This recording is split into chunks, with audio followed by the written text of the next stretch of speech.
برای مثال برای من این واقعا دیوسی هست وقتی که حکومتداران تاجیکستان دخترهای تاجیک را، خواهران و دختران ملت را میارن در با لباسهای مخصوص میپوشانن برای پیشواز گرفتن بعضی از کسانی که مهمانهایشون مثلا میخوان با همین کار دل آنها را شاد کنن با تقدیم زنها و خواهرها و دختران تاجیک. این یک نمود دیوسی است. واقعا از این بالاتر دیگر دیوسی نمیشود.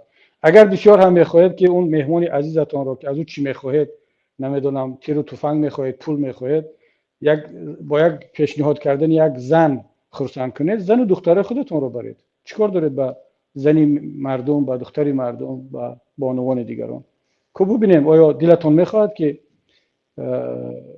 با مردی بیگانه زنی خود را، دختری خود را، خواهر خود را پیشنهاد کنید و اونم در هوای سرد بیاره دخترای مردم را با کته اطلس و آستین کوتاه خودتون با کلاه و با پالتا و لباسای گرم و اون بیچاره در سردی با لباس سرد در پیش هم خودتون و هم در پیش مهمانای خارجیتون اونها رو جلوه بدهید. این واقعا یک دیوسی در سطح ملت هست.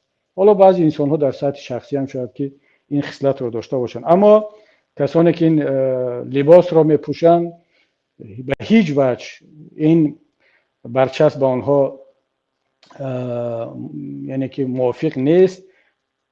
من یک چیز دیگر رو بگم، اتفاقا چی در بین زنها و چی در بین مردهای تاجیک که خودشان ظاهرا طلبات شریعت رو رعایت نمیکنن، شاید که لباسشان، حتی شاید که رفتار ظاهریشان، اما ناموس ملی، ناموس دینی، جوانمردیشان خیلی بالا هست. من این را بارها دیدم.